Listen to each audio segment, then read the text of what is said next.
The flowers were dying in his fist before the stage ever crested the ridge. Caleb Hartley had picked them at dawn, blue flax and prairie coneflower, the only color Bitter Creek offered in July, and now at noon they hung limp against his trouser leg while the heat shimmered off the street like something trying to escape. He wore his good shirt, the one with all its buttons, and he'd shaved twice, and in the breast pocket over his heart sat 2 years of letters bound in string and a photograph gone soft at the corners from the touching of it. Rose Ellery of St. Joseph, Missouri. Dark-haired. 24.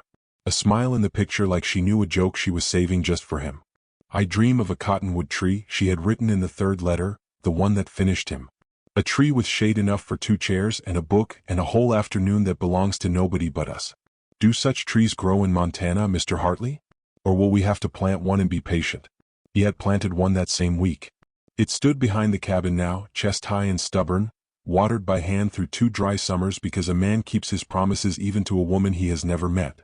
The stage came in on a column of dust with the driver hollering at the team, and half the town found reasons to be on the street for it. Caleb Hartley's catalog bride was 3 weeks of free entertainment in a place where nothing happened but weather. Silas Pruitt had propped himself against the post of his saloon with a toothpick and an audience, and the Hendricks sisters had discovered urgent business outside the mercantile, and even the preacher stood in his doorway pretending to read the sky. The coach groaned to a stop. The door swung open. A drummer stepped down first, then an old man with a cane, and Caleb's heart climbed his throat and waited there. Then the coach shifted on its springs and a woman came down the step, careful, one hand on the frame. She was heavy-set and plain, with gray threading through dark hair pinned up tight, and a face weathered past 40.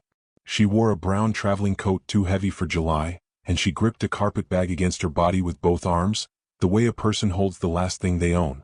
Her eyes swept the street once, found him, found the flowers, the good shirt, the hope on him like a brand, and something moved through her expression too fast to name. Not surprise. Something closer to grief. She crossed the dust to him and stopped. Mr. Hartley. Her voice was low and steady, the steadiness of a rope pulled to its last strand. I'm the bride. The flowers left his hand. He didn't decide to drop them. His fingers simply forgot their business, and the blue flax landed in the dirt between his boots, and the whole street watched it happen. There's a mistake, Caleb said. No, sir. No mistake. I have a photograph. I know what you have. She said it quietly, and her arms tightened around the carpet bag, and she did not look away from him, and she did not explain, and the silence stretched until it had weight. Silas Pruitt's laugh broke it, a big, delighted bark that gave the whole street permission. 2 years of love letters, Hartley, he called, pushing off his post. 2 years and the catalog sent you the cook. The laughter that followed wasn't cruel from everyone, but it didn't have to be. It only had to be loud. Caleb stood there and let it happen. That was the thing he would remember, not what he said because he said nothing. He stood beside her in front of the town and offered her not one word of shelter, and the woman took the laughter full in the face without flinching, chin level, eyes fixed on the mountains past his shoulder as if she had known this exact street was waiting for her all along and had decided, somewhere back down the trail, to survive it. The wagon's this way, he finally said to the dirt. She carried her own bag. The ride out to the ranch took an hour, and he filled it with silence thick enough to shovel. She watched the country, the yellow hills rolling out forever, the fence line, the cabin with its lean of honest labor, the small green cottonwood standing alone behind it, and when she saw the tree her breath caught, one sharp intake she smothered immediately. He noticed and refused to wonder about it. I'll cook this evening, she said as he hauled her trunk down. It was the first full sentence she'd offered since the street. It's right that I start right. He'd invited 2 of his hands for supper a week ago, back when supper meant something worth witnessing. Pride wouldn't let him uninvite them. So Dally and Cruz sat at his table at 6 o'clock while the woman worked the stove with her sleeves rolled, and Caleb watched her hands and understood within minutes that they were strangers to a kitchen. She measured like a woman reading a foreign language. She fed the firebox wrong. She checked the oven with the caution of someone checking a wound. The pie came out black. Not scorched, black, coal black, smoke rolling off it in a gray sheet that filled the cabin and sent Cruz coughing for the door. She stood holding the ruin of it in 2 dish towels, and Dally laughed before he could stop himself, and the smoke stung everyone's eyes, hers included, so that nobody could say for certain afterward whether she was crying. Caleb looked at the pie and at her, and at the 2 years of letters he could feel through his shirt like a splinter working toward the heart. Then he took his hat off the peg and walked out and slept in the barn, and he did not say good night, and the shutting of the door said everything his mouth was too proud to. The days after that arranged themselves into a shape. He rose before her and stayed out past dark. She scrubbed the cabin to its bones, mended his shirts with stitches fine as frost, hauled water, split kindling, blacked the stove, and burned every single meal. Bread like brick, coffee bitter as regret, beans scorched to the pot. She never apologized past the first time, and she never defended herself, not once, and her silence began to work on him in a way her excuses never could have. A guilty woman explains, he thought. This one just endured. The town had its sport. At the mercantile a boy trailed her down the aisle making retching sounds until the clerk cuffed him, and she paid for her flour and thread and thanked the man in a voice that never wavered, and walked out past a bench full of grins. She reported none of it. He heard anyway. Bitter Creek was small and cruelty travels fast in small places. What he could not outrun was the nights. The cabin wall between his cot and the barn's tack room and nothing at all. He'd moved his bedroll close to the house without admitting why, was thin, and past midnight, when she believed the world asleep, the sounds came through. Crying, muffled in a pillow, controlled even in the dark, a woman rationing her own grief like winter stores. And beneath the crying something stranger, whispering. Words too low to catch, in the rhythm of apology, the cadence of someone begging forgiveness of a person who wasn't in the room. Night after night. I'm sorry. I'm trying. And a name he could never quite hear. He told himself it was none of his business. He told himself he was sending her back the moment the agency answered his letter. He told himself a great many things in the dark, listening. On the 9th morning he woke before first light and saw her through the barn door, standing alone in the middle of the yard in the gray hour, facing east, facing Missouri, with her heavy brown coat on against the chill. And as he watched, she did a thing that lodged in him like a burr and would not work loose. She raised her right hand and pressed it flat against the coat's lining, high on the left side, over her heart. Not resting it there but pressing, holding, the way a soldier holds a wound closed, the way a woman holds something that must not, under any circumstances, be lost. Her lips moved. The east went pale gold behind her. Then she tucked whatever grief that was back inside herself, squared her shoulders, and went in to burn his breakfast. Caleb stood in the barn door with his heart beating strangely, telling himself he didn't care what a plain, lying, middle-aged stranger carried sewn against her heart. He was lying. And some cold, honest corner of him already knew it. The coat was the first thing he learned to watch. She mended everything. That was the discovery of those early weeks, that the woman could not cook a bean without burning it, but her needle was a small miracle. His shirts came back from her with seams stronger than new. She darned socks he'd given up for rags, patched the saddle blanket with stitches so fine Dally whistled over them, rehemmed the curtain some previous hopeful year had hung. If cloth could be saved, she saved it. Except the coat. The heavy brown traveling coat hung on the peg nearest her door with a torn hem, a missing button, cuffs frayed to threads, and she never touched it. Never. A woman who mended fence gloves by lamplight let her one coat go to ruin, and when Caleb once lifted it off the peg meaning only to hang his slicker beneath, she crossed the room faster than he'd ever seen her move, was simply there, hand closing on the collar, breathing like she'd run from the creek. "I'll take that," she said, even and pleasant, and her knuckles were white. She slept with it folded under her pillow. He knew because the pillow sat wrong in the mornings and because he was watching now and hated that he was watching and watched anyway. The blue norther came down out of Canada on a Tuesday, dropping 40 degrees between dinner and dark, and it brought the reckoning that changed the arithmetic between them.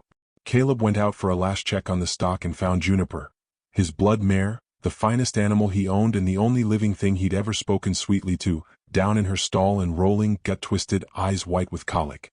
He was alone with a dying horse in a storm. Then the lantern light doubled, and the woman was in the barn doorway in her nightdress and boots with a second lamp and an armload of blankets, and she didn't ask a single question. She looked at the mare for the space of 3 breaths and went to work. "Keep her on her feet," she said. "She wants to roll and rolling kills her. Walk her. I'll heat water. You know horses? I know dying." She said it flat, already moving. "It's the same fight in everything." They fought it together until dawn, walking the mare in slow agonized circles, warm water and salts, her hands moving down the animal's belly with a sureness that had nothing to learn, murmuring to it in that low ration voice steadiness while the wind screamed in the eaves. Around 4 in the morning, when his arms gave out, she took the lead rope from him without comment and walked the circle herself, a heavy-set woman in a nightdress and a man's barn coat, singing something old and half-whispered to $500 of horse as if it were a fevered child. By sunrise Juniper was drinking. By noon she was eating. Caleb stood in the stall door looking at the woman asleep sitting up on a hay bale, cracked hands loose in her lap, and felt a warmth climb through his chest that he resented like a trespasser. "Whereabouts did you learn nursing?" he asked at supper. "Scorched potatoes," and he ate them. She was quiet long enough that he thought she wouldn't answer. "I spent 20 years keeping people alive," she said finally. "You get an education." "What people?" Her fork stopped. "Ones I loved," she said, and got up for the coffee, and the door of her closed again. But something had shifted and they both felt the floor of it move. He started coming in for dinner at noon. She started asking about the land, real questions, the water rights and the winter feeding, and listened to his answers like they mattered. And one evening, softened by the fire and a mended day, Caleb made his mistake. He reached for the only tenderness the two of them had ever shared and quoted the letters. "You wrote once about a cottonwood tree," he said. "Shade enough for 2 chairs and a book. I planted. And a whole afternoon that belongs to nobody but us," she said. The room stopped.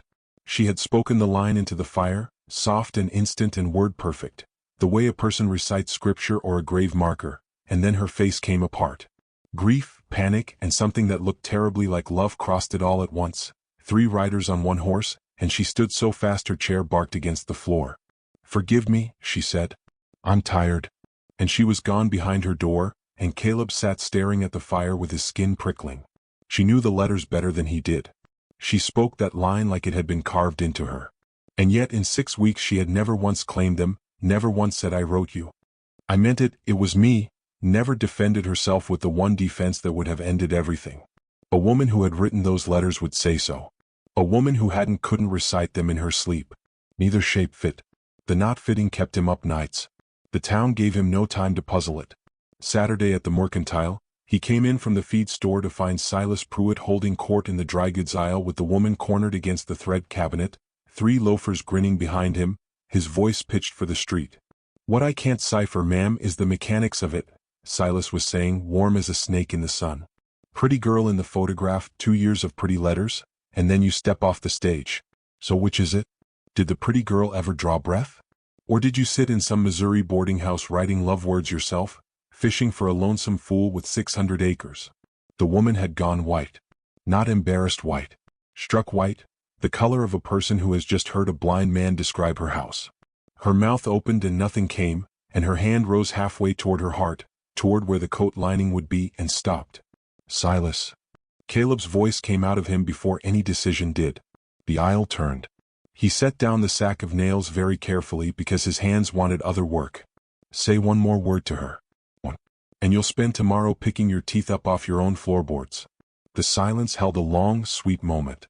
Silas smiled around the toothpick and found somewhere else to be, and the loafers evaporated, and Caleb stood there astonished at himself. A man defending a woman he was sending back, a lie he had stopped believing without noticing when. She didn't thank him. On the wagon home she looked straight ahead at the horizon and said only, "You shouldn't make enemies on my account. I won't be worth the cost of them," and would say no more. Washing day undid the last of his patience. Monday, lines strung in the yard, and a gust took the coat. She'd finally hung it out, downwind, apart from everything, and a rope slipped and the brown coat went into the wash-water trough, soaked through. The sound she made was not a word. She was across the yard before he understood, hauling the coat out dripping, clutching it against her chest heedless of her dress, and her face. Her face was the face of a woman pulling a child from a river. She carried it to the smokehouse, and through the gap of the door Caleb watched her spread the lining over the low stove warmth, hunched, careful, drying one place only, high on the left panel, above the heart, pressing it between dish towels with both hands and her eyes shut, guarding it, praying over it, whatever it was. Paper, it had to be paper, sewn where a heartbeat would live. He walked away before she caught him. He had stopped pretending he didn't care. Now he was only pretending he could wait. The waiting ended Thursday. The mail rider brought 1 letter, heavy paper, a Street Joseph postmark, addressed to Mr. Caleb Hartley in a stranger's copperplate hand. The return corner printed Whitfield and Sons, attorneys at law. He opened it standing in the yard with the light going long and gold. "Dear Mr. Hartley," it began. "We write regarding the estate of the late Miss Rose Ellery." The late. The words went through him like ice water through a crack. The late Miss Rose Ellery. The girl in the photograph. The smile saving its joke. Dead? Dead how long? Dead before the stage, dead before. A floorboard spoke behind him. The woman stood in the cabin doorway, dish towel forgotten in her hands, and she had seen the envelope, and her face held no surprise at all. Only the arrival of something long dreaded. "So now you know she's gone," she said quietly. "But you don't know the rest. And God forgive me, I'd rather die than tell you." "Then you'll tell me who's buried under that name." Caleb's voice didn't rise. That was the frightening thing about it, even to him. It came out low and level, the letter shaking slightly in his hand while the dusk went red behind the corrals. 2 years. I wrote to that girl for 2 years. I planted a tree for her. And she's the late Miss Rose Ellery, and you knew, and you stepped off that stage and looked me in the eye and said I'm the bride. I am what came in her place, the woman said. That much was never a lie. Then what is? Because something is. You recite her letters like scripture and grieve like a widow and carry paper sewn over your heart, and I am done being the only fool at this table. He crossed the yard. Who are you? Her chin came level, the stage-stop chin, the surviving chin. Martha, she said. Martha Ellery. Rose was my sister. The name landed and explained nothing and everything. Her sister. He laughed, one ugly note. So the family shipped out the spare. Sent the old one when the young one died, and reckoned a lonesome man too starved to complain. Believe that if it's easier, she said, and her voice finally cracked down the middle, but don't ask me for the rest. The rest isn't mine alone to give. There's a dead girl's honor in it, and I will not. She stopped. Gathered herself the way she gathered everything, rationed, controlled. Send me back, Mr. Hartley. It's what you meant to do anyway. The stage runs Friday.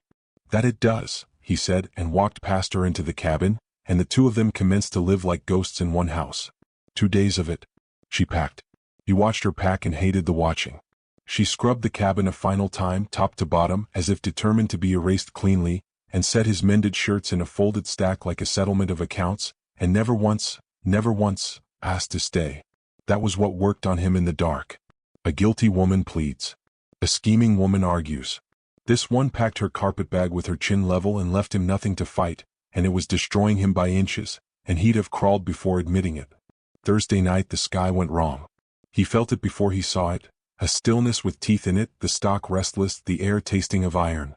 Then the wall of it came down off the mountains at dusk, the worst blizzard in 10 years, riding a wind that screamed like something personal, and Caleb was still out in it, too long.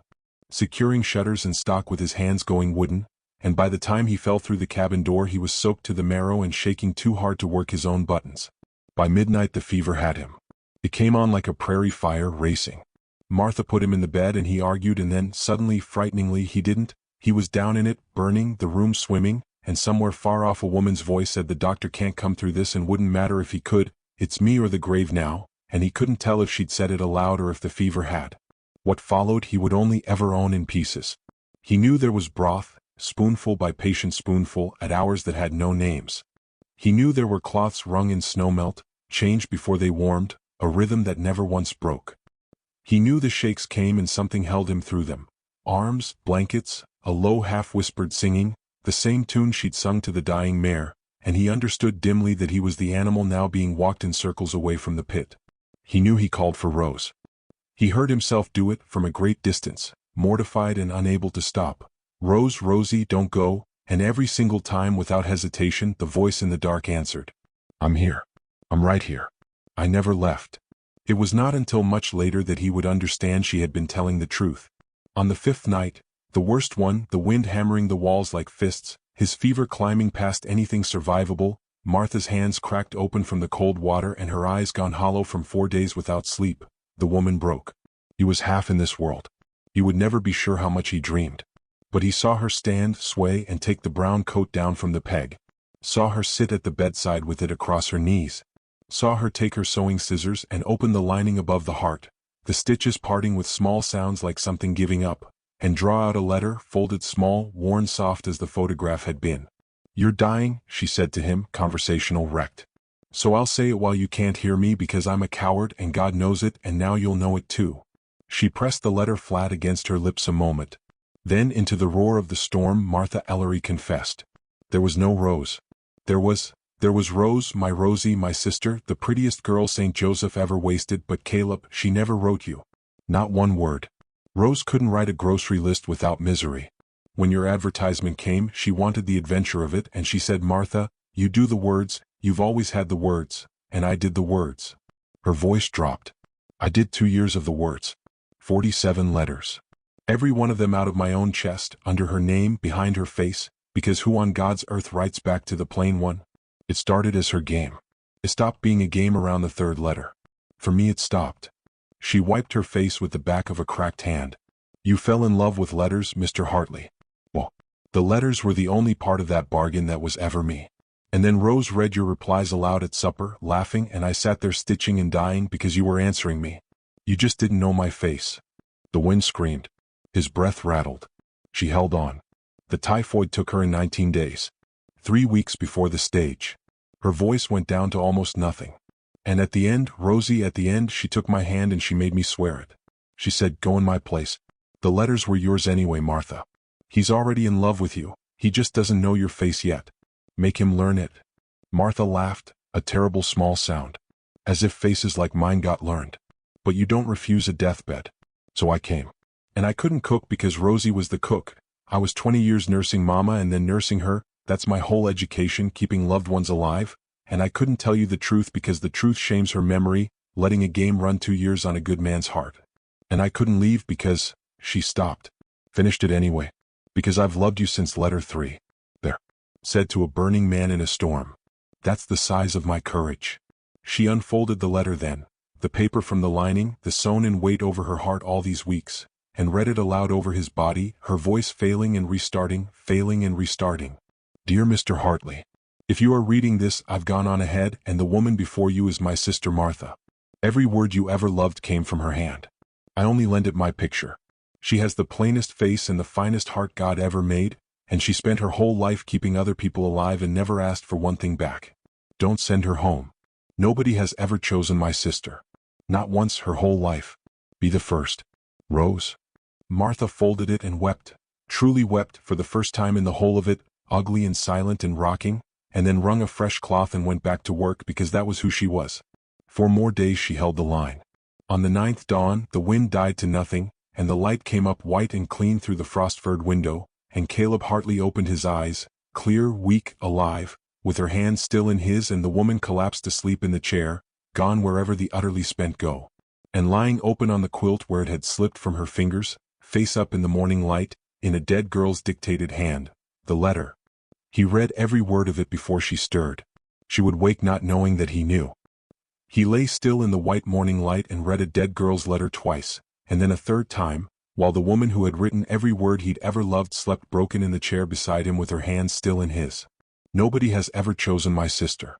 Not once her whole life. Be the first.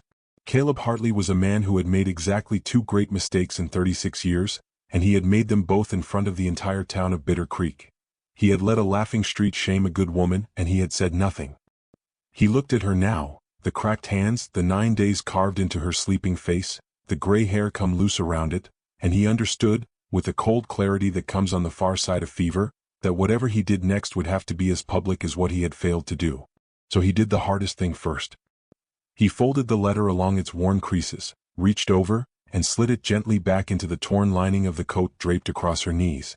Then he closed his eyes and let her wake, believing her secret kept, because the telling of it, when it came, had to be hers to give or his to earn, and he had not earned 1 word of it yet. She woke near noon with a start, checked his fever with the back of her hand before she was even fully in the world, and found him watching her. You're back, she said hoarse. Seems I am. He held her eyes. Who's Rose? Something guttered in her face. Your bride, that was Mr. Hartley. Rest now. You answered to her name. All those nights. I called for her and you said I'm here. You were burning alive. A body says what keeps a man anchored. She stood, all brisk ration and business, tucking the coat away, tucking herself away. I'll heat broth. The stage runs again Tuesday, now the pass is open. I'll be on it. And that was the war of the next 4 days. Her packing to leave a man she had bled 9 days to save, him gathering strength in silence and letting her, because what he was building needed him on his feet. Sunday came clear and blinding, the whole world sheathed in melting white. Caleb rose, shaved, and put on the good shirt with all its buttons. Church, he said. You'll ride in with me. I'll do no such thing. That town watched me shame you at a stage stop.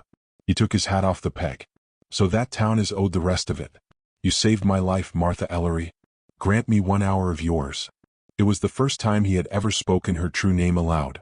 It undid her argument entirely, She rode beside him into Bitter Creek with her spine straight and her hands strangling each other in her lap, and half the county was on the church steps in the Sunday sun when the Hartley wagon rolled up, and Silas Pruitt was front and center with his toothpick, already smiling in advance. Caleb helped her down. Then, instead of walking in, he turned on the bottom step to face them all. "Most of you were on the street the day this woman stepped off the stage," he said. His voice carried. He'd made sure of it, standing where the church wall would throw it. "You watched her be laughed at. You watched me let it happen. So you'll all stand witness to this too, because a coward's silence deserves a public correction." The steps went still. Somewhere a horse stamped. "The girl I wrote to for 2 years is dead," Caleb said. "Typhoid, 3 weeks before the stage. This is her sister. She came west to keep a deathbed promise, and she has scrubbed my floors and endured your mockery and never once defended herself, and 11 days ago she pulled me back from the grave with her 2 hands over 9 days without sleep." He drew a breath. "And there's more, and it's mine to carry now. Every letter I ever received, every word I fell in love with, came from her hand. She wrote them. All of them. I ordered a pretty face from a catalog, and Providence sent me the whole heart that had been writing to me all along, and I was too blind and too small to know it when it stepped down into the dust in front of me." Martha had gone white as the snow. "Caleb," it came out a whisper. "How?" The letter fell open on the quilt, the 9th morning. He turned to her and the town ceased to exist. "I read it. I put it back. I've spent 4 days deciding whether I could stand here and do this properly, and here's my answer." And Caleb Hartley went down on one knee in the slush at the bottom of the church steps, in front of God, the preacher, and every soul who had laughed. "Marry me. Not to spare your pride or mend my shame. Marry me because I have been in love with the person in those letters for 2 years, and she's been standing in my kitchen the whole time, and I nearly sent her back to Missouri." The silence rang. And Martha, who had taken the stage-stop laughter without a flicker, who had rationed her grief through walls, who had confessed her whole heart only to a man she believed dying, broke. In front of everyone.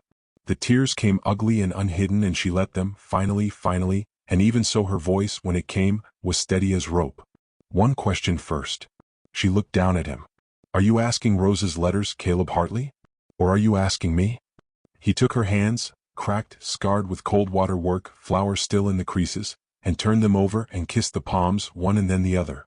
"I'm asking the hand that wrote them," he said. "I'd know it anywhere now. I'm holding it." She said yes. The word barely survived the saying, but she said it, and the church steps erupted, the Hendricks sisters weeping outright, the preacher's wife clapping like thunder, and into the noise came the one voice determined to salt it. "Well now." Silas Pruitt rolled the toothpick, pitched it loud. "Ain't that a picture? 2 years of pretty letters and he ends up with Silas Pruitt."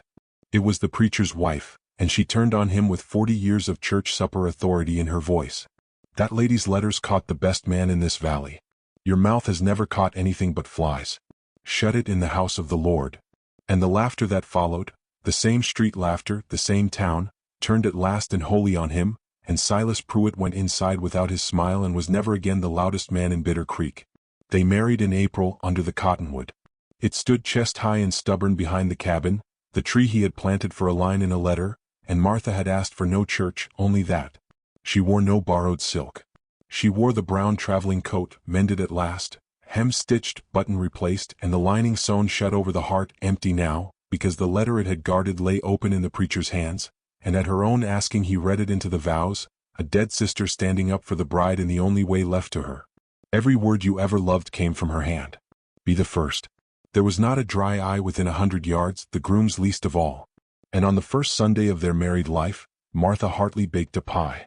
She fought it all afternoon, measured with a scholar's care, minded the firebox, watched the oven like a rifle sight, and it came out black. Coal black, smoke rolling to the rafters, the exact ruin of that first humiliated evening, and she stood over it with the dish towels in her fists and began, helplessly, to laugh and cry at once. Caleb came in through the smoke. He looked at the pie. He looked at his wife. Then he took down a plate, cut himself the widest slice in the pan, and ate it standing at the counter. Charcoal crust, bitter middle, every blessed bite, watching her over the top of it with his eyes shining. "Caleb Hartley, it's ruined." "Ma'am," he said, "I sent away for a beautiful bride and a fine cook. The stage brought me neither one. It brought me the woman who wrote the letters." He set down the empty plate and gathered her in, flour, smoke, and all. Turns out that was the only thing on the order that ever mattered. They ate burnt pie every Sunday for the rest of their lives. It became the strangest and most sacred tradition in the valley. Neighbors invited to the Hartley table learned to praise the char and mean it, and no one who asked was ever told the whole of why. Their children grew up believing all pies were black. Their grandchildren knew the story by heart and requested it burnt. She never did learn to cook. She never needed to. And under the cottonwood, grown vast and generous with shade enough for 2 chairs and a book and whole afternoons that belonged to nobody else, a man who had once stood silent in a laughing street spent 40 years making certain that the plainest face in Bitter Creek never once doubted it had been, at last and forever, chosen.